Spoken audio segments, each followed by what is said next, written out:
ठाकरे गटातून 6 खासदार एकनाथ शिंदेंच्या शिवसेनेत गेले। त्यांच्या या प्रवेशाला विलीनीकरण म्हटलं गेलं, पण लोकसभा अध्यक्षांनी असं कुठलंही विलीनीकरण मंजूर केलेलं नाही, असा दावा ठाकरे गटाचे खासदार आणि लोकसभेतले गटनेते अरविंद सावंत यांनी केलाय। दरम्यान उपमुख्यमंत्री एकनाथ शिंदेंनी अरविंद सावंतांच्या पत्राला केराची टोपली दाखवली आहे। 6 खासदारांनी सर्व प्रक्रिया पूर्ण केल्याचं एकनाथ शिंदेंनी म्हटलंय।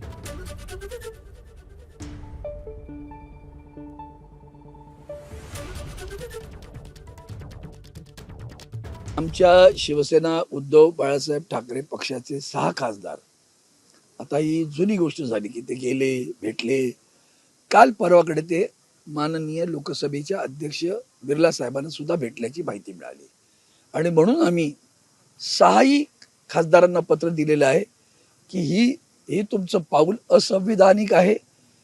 त्याची जाणीव आम्ही माननीय लोकसभा अध्यक्षांना पण दिली आहे की हे असंविधानिक आहे। अशा प्रकारचं कुठल्याही गटाला मान्यता देता येत नाही, याची आपण नोंद घ्यावी आणि तशी कारवाई करावी अशी अपेक्षा आम्ही व्यक्त केलेली आहे। त्या पत्राला केराची टोपली आमच्या खासदारांनी दाखवलेली आहे।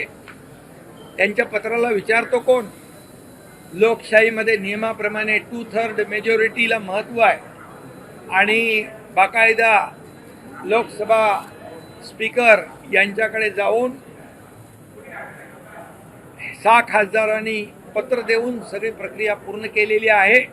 ही फक्त केविलवाना प्रयत्न आहे, कोर्ट कचेऱ्या करणं, हे करणं ते करणं। त्यामुळे कुठल्याही त्यांचा त्या पत्राचा परिणाम आमच्या खासदारांवर होणार नाही।